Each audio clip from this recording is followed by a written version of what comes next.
le côté détente.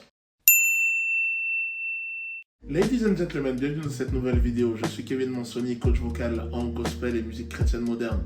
Alors aujourd'hui, on va analyser Alléluia de Sandra Kwame.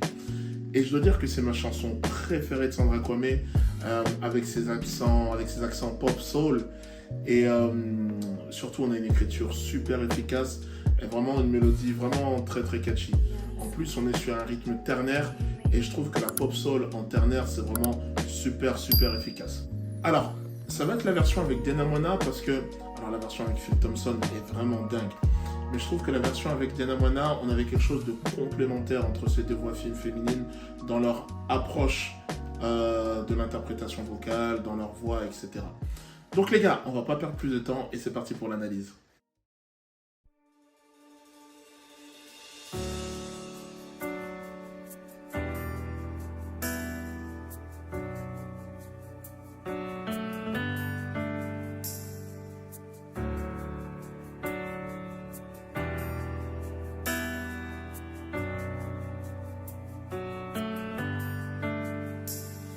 Quand mes ennemis me font face et que la peur me saisit, je chercherai toujours ta face, car je sais que tu peux agir.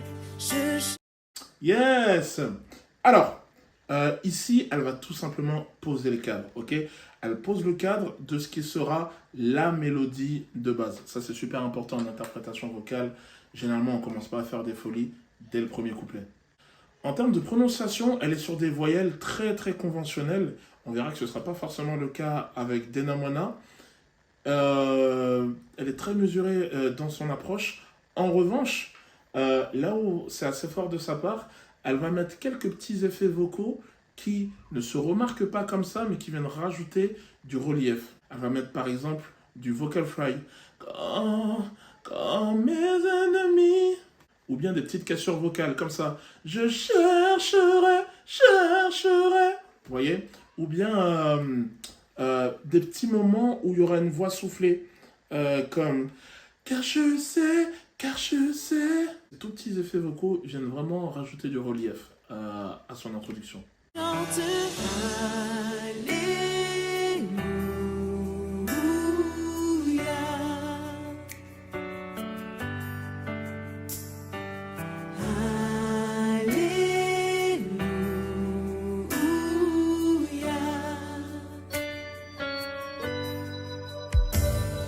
Quand mes yeux sont noyés de larmes et que sous leur poids je fléchis, à genoux je saisis mes armes, je te loue Dieu, tu vas agir, je chante. Yes. Alors, vous voyez ici, chez Dana Mona, on a des voyelles qui sont moins conventionnelles. C'est quelque chose qu'elle fait souvent avec un voile du palais assez bas, surtout quand elle est à faible intensité. Elle va un petit peu modifier ses A. Au lieu de faire des A bien ouverts, le voile du palais un peu bas, elle va faire « Quand mes yeux sont noyés de larmes », ce sera plus de larmes, mais de larmes, ok? Et elle le fait à plusieurs reprises. À genoux, je saisis mes armes. Et ça, c'est vraiment quelque chose sur lequel on est habitué avec elle. On voit qu'elle a un côté un peu plus soul que Sandra Kwame, et c'est pour ça que j'ai aimé leur association. Sandra Kwame va nous donner vraiment ce truc plus pop, et Dana un truc un peu plus soul. Et d'ailleurs, on le voit, à partir de la fin de son couplet à elle, à genoux, je saisis mes armes. À partir de là, si vous êtes bien attentif, Dana va chanter vraiment derrière le temps. Et ça, c'est vraiment quelque chose qui se fait pas mal en musique nord-américaine.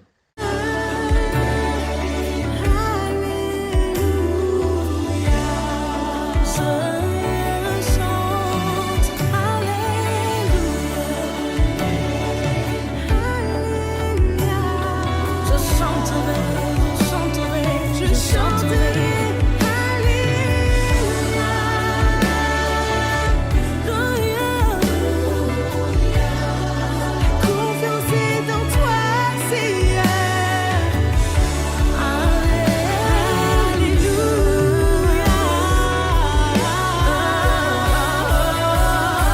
Yes! En fait, c'est l'une des choses que j'aime énormément dans cette chanson et particulièrement dans cet arrangement, c'est que on a travaillé les chœurs un petit peu dans une logique un peu gospel, ok? Donc, on a pas mal de rondeur sur les chœurs, pas mal de chaleur. Et c'est très précis. C'est-à-dire que une syllabe sur deux, on va faire un crescendo, décrescendo. Alléluia.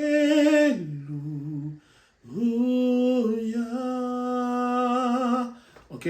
Donc, bas, haut, et on est un peu entre les deux pour finir sur le louia, si j'entends bien. Tu es Dieu, tout-puissant, rien ne t'est impossible. Oui, je le crois. Tu es Dieu. Yes! J'aime beaucoup la voix de Sandra Kwame et j'aime ce côté pop assumé. Ça, c'est vraiment une chanteuse. Je pense qu'elle est capable de chanter beaucoup de styles, mais là, son côté pop ressort beaucoup à côté de Denemwana, justement. Et rien que là, tu es Dieu. Elle a tenu sa note vraiment sans vibrato. On a quelque chose de vraiment très linéaire, avec beaucoup de puissance, et je pense avec un larynx neutre. Ce qui fait qu'on a une qualité de voix qui est proche de sa voix parlée avec beaucoup d'intensité. Les gars, pour avoir des notes à ces hauteurs-là aussi stables, il faut un super soutien.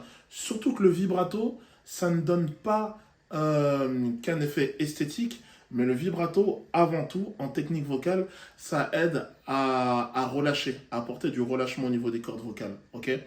Amusez-vous à aller vraiment dans une partie assez haute de votre tessiture, et amusez-vous de tenir des notes comme ça sans vibrato. Et avec vibrato, vous allez vraiment sentir la différence. Donc pour faire ce genre de notes-là, il faut, sans vibrato, vraiment en étant très précise et très droite comme elle l'a été, il faut vraiment un soutien super solide. Et encore une fois, là où elle incarne le côté pop de la chanson, Sandra, c'est qu'il n'y a pas une volonté de modifier son timbre. Contrairement à Dena qui, elle, a vraiment une volonté de modifier son timbre à certains moments. Et de son côté, non. On est vraiment sur un timbre qui est très proche de sa voix parlée. Et même sur ce type de moment-là où on fait monter la charge émotionnelle, elle n'a pas vraiment le désir d'avoir un choix de notes, d'avoir des choix d'interprétation de notes qui vont apporter de la tension. On va le voir plus tard pour Dena. Dena, elle va chercher des notes qui vont apporter de la tension. Toujours présent, tu feras l'impossible. Oui. Yes! Vous voyez, ici par exemple, Denemwana a cherché la tension sur ces notes. Tu feras l'impossible. Ça, c'est une note de 7e degré, ok? Il me semble qu'on est en Ré majeur, donc c'est un Do dièse, ok? Elle va mettre un Do dièse sur un accord de 6e degré mineur, ok? Et un accord de 6e degré mineur, donc là, de tête, l'accord de 6e degré mineur en Ré majeur, c'est un Si mineur, ok? Alors, désolé, là, ça va plutôt être, s'il y a des musiciens qui me suivent, ils vont comprendre le truc. Mais, en fait, il faut que vous sachiez que la théorie musicale, c'est quand même quelque chose qui peut aider un chanteur à faire certains choix. Et là, tu feras l'impossible. Là, cette note-là, elle s'appelle la sensible, ok? En théorie musicale, elle s'appelle la sensible. Et ce qu'a fait Denemwana, c'est qu'elle a apporté beaucoup de tension en mettant la sensible sur un accord de 6e degré mineur qui ne contient pas cette sensible-là. Okay? Et c'est pour ça qu'on a un effet de... Ouais, on l'a entendu, on l'a ressenti. Vous voyez?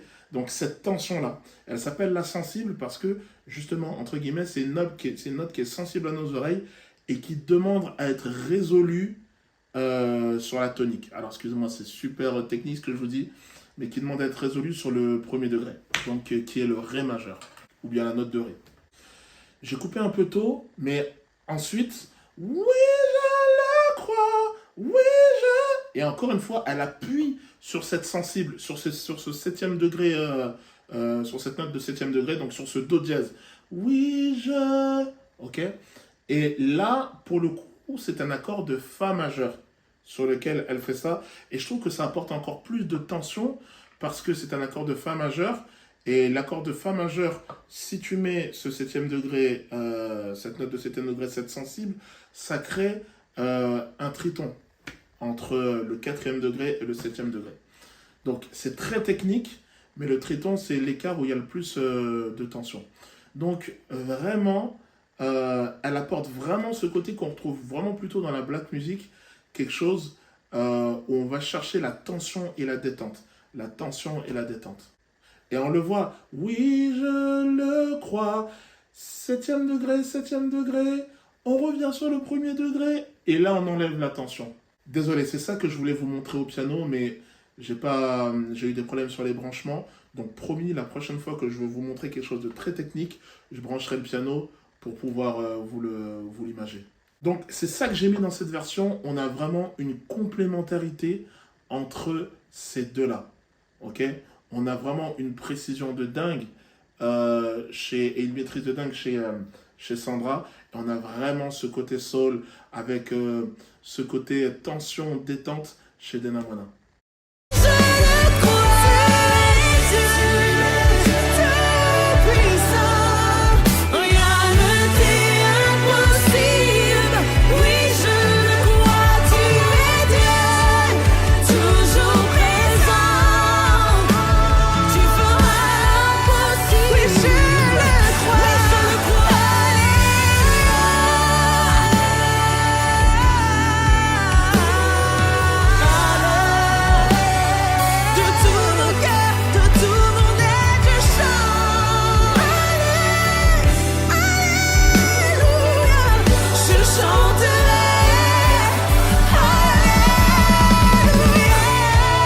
Yes! Oh! Ici, c'est vraiment marrant, mais le côté détente, on l'a avec... Ça c'est vraiment de la théorie musicale, le côté tension-détente. Le côté détente, on l'a avec Sandra, et le côté tension, on l'a avec Dena. Alors, Dena Moana reste quand même sur la retenue parce qu'elle va venir taper un Fa dièse 5 à plusieurs reprises. Et ce Fa dièse 5, je l'ai déjà entendu chercher ce type de note avec beaucoup plus de violence et avec beaucoup plus de force. Ici, elle va réduire sa voyelle. Allez! Elle va pas faire allez, elle va faire allez! Elle va réduire son tractus vocal. Elle va resserrer son tractus vocal au maximum. Ok? Elle va faire allez, allez! Et en fait, cette technique-là va l'aider à retenir sa voix, ok, mais à donner quand même assez d'intensité en voix mixte légère.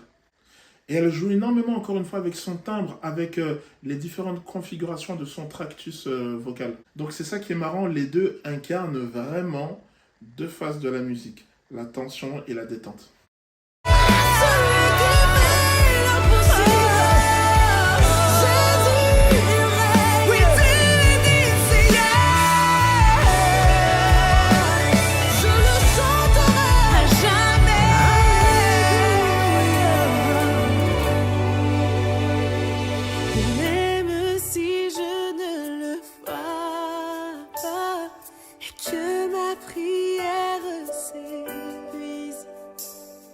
Ma foi est en toi, mon chant est pour toi, je t'adorerai sans faiblir. Alléluia, je chanterai, Alléluia, je te chanterai, je proclamerai,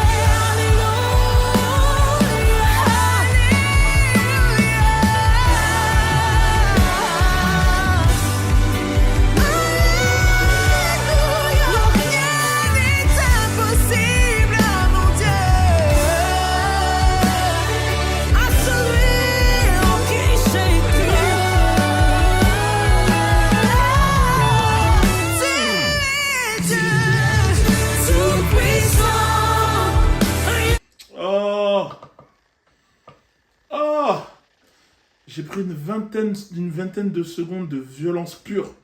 Les musiciens sont extrêmement forts.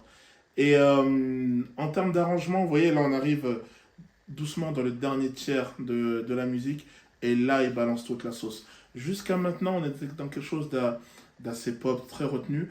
Et là, vraiment, on a une vingtaine de secondes de break et de progression gospel. Purement, la romance était très, très, très, très gospel dans les breaks, dans les progressions d'accords. Vraiment, le gospel, au sens noir américain du terme, hein, vraiment, je sais qu'aujourd'hui, dans le monde chrétien, le gospel, c'est vraiment très large, mais moi, je le vois vraiment du côté noir américain du terme, est en train de mettre sa patte de partout, que ce soit au niveau des chanteurs, que ce soit au niveau de la musique. Parce que maintenant, on voit de moins en moins de pop dans le monde chrétien, sans à un moment donné qu'il y ait une patte gospel. Et je suis assez content de ça, parce que vraiment c'est une musique qui pour moi me parle profondément. Mais punaise, ça vient rajouter mais vraiment un feu de dingue à toute cette chanson. Les gars, mettez du gospel dans vos vies.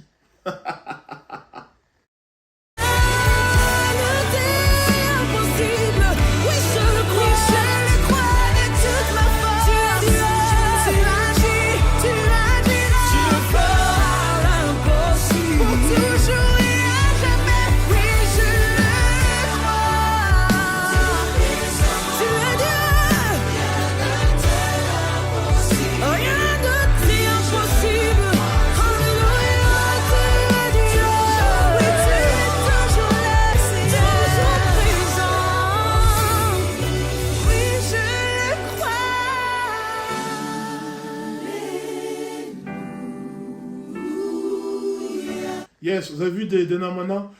Tu feras l'impossible. À un moment donné, elle passe vraiment sur un larynx beaucoup plus bas. Et vraiment, encore une fois, on est dans la modification de timbre.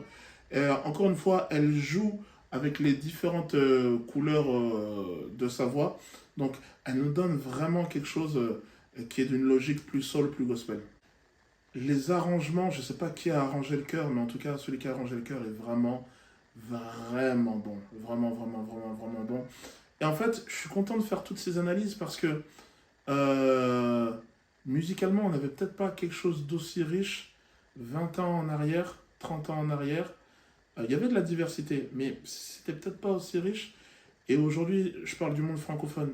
Et aujourd'hui, dans le monde francophone, on a vraiment une qualité qui ne rougit pas, en fait, face à ce qui se fait aux États-Unis.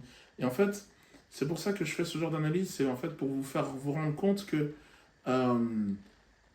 nos chanteurs sont extraordinaires, nos arrangeurs, toutes ces hommes et ces femmes de l'ombre qui arrangent les chœurs, qui arrangent la musique, ont vraiment un niveau de dingue. Et là, on voit que les chœurs ont totalement été changés par toutes ces progressions d'accords de dingue qui sont sorties. Donc, les chœurs, on a vraiment quelque chose de beaucoup plus complexe. On repart sur l'unisson, on repart sur de nouveaux accords, on change la ligne mélodique des chœurs. Donc, c'est vraiment un taf super lourd. Bon, les gars, j'ai pas tout relevé, sinon on est là demain matin. La vidéo est assez longue déjà. Chanterai à celui qui vit éternellement.